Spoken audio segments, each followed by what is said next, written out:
Hello, my name is Jay Kroger, and my research question was the impact of technology and social media in the news. So, throughout my research, I really had to look at how was social media and the news being influenced through technology. So, technology is omnipresent nowadays in society as a whole and is really creating a polarization and divide. This is really causing a bias between news outlets and individuals receiving this information. News articles and news outlets such as Facebook, Twitter, and Instagram, for example, they all filter their content, and it's actually pretty bad because what they do is they take away from all of these people that are posting reliable and factual information, and they're turning around and saying that it should be censored and it is false. And in turn, they are allowing other people to post misleading and falsified information throughout these very large outlets. It's seen in Fox News, MSNBC, and CNN, and all of these different news outlets. We see that they're getting these incentives to post this misleading information, so they're able to skew popular beliefs, so they're able to have more of an influence in society. While having more influence in society, they're able to really push their own personal agendas. We'll be getting more into this in a few later slides, but overall, major news sources and major news biases is happening right now in the biggest news sources such as Fox, MSNBC, and CNN, as I said previously. And this is really causing a detrimental issue in society. So, how are these social media and news outlets creating these types of news sources to be able to be published to the population? So, what they're doing is they're getting influence. So, what that really is, they're getting a lot of followers and a lot of people that are able to view their news sources. So, for example, CNN or Fox News could release an article, but this article could be completely false and not represented with factual information whatsoever.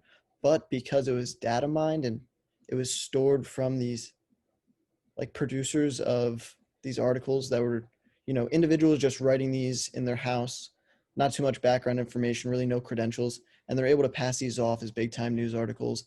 So these news articles are really posting that so they're able to further their own personal agendas. And this misinformation is really just fueling people to see, oh, wow, how is that really correct? Or, wow, I didn't really know that was true, but since I read it in an article, I guess it is. So people are really generating this thing of wow, fear of missing out. They're like, why am I not able to see this, or how am I able to go and view this? So they go on their phone and they're following them. And they follow every single word or every single tweet that someone puts out. So that person is really influencing them, and they're able to really push their own personal interests and personal agendas onto these individuals so that they're able to gain a large following. So this can really have adverse effects on society and affect them as a whole. And what this can really do is just hurt factual information. And what real news outlets are really trying to do is post nonpartisan, non biased information that is correct just to inform society. And nowadays, it's just very hard to find that. People are able to create media bias and are able to get influence through instant connectivity. Instant connectivity was a life-altering advancement that we were able to get in society that allows for an individual or a group to be able to network and contact with anyone at any time, anywhere. This feature allows for a large gray area in technology for people to post misleading information that is able to skew people's views and opinions, and that can also alter societal opinions and views that can really have a negative impact overall. So uh, instant connectivity in technology has really helped merge the gap between how people are able to communicate, not through only business, but through social interactions as well as professional and private interactions. Instant connectivity has had a large upswing in use overall in the past decade, and we can see that 55% of the population uses it, while 67% actually use a smartphone, and 59% actually are on the global internet, surfing the web, looking at news articles, and reading them. So, how does this all come into play? We have to understand how the ethics work for these large companies that are producing these news articles and allowing people to post their own personal beliefs and opinions and push them off as factual knowledge. So what they really do is they have to understand the importance of the First Amendment right.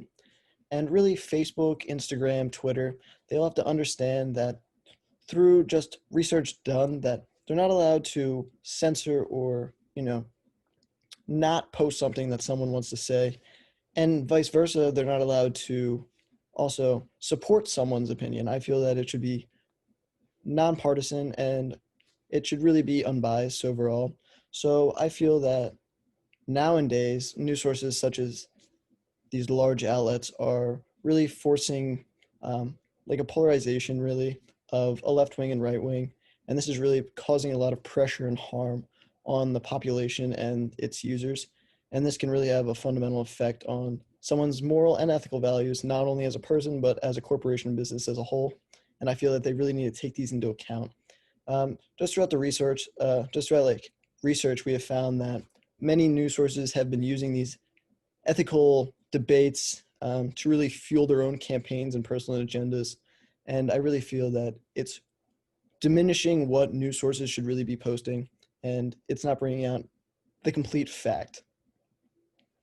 So going forward, applied ethics leading in from ethics, we look at the morals. So as we said before, a lot of these companies and businesses are doing this because they want money. They're making capital moves based on money because as we can see through these presentations and through these news articles being released, technology is able to harness people's attention and able to harness what they're really engulfing themselves in relating to social media, everyday lives, and spending. So just through advertisements, just through, supporting someone else, they're able to make a financial gain. And this is really just causing a polarized society between the left and right, liberal, conservative. It's just based on what they're really trying to put across throughout their news article.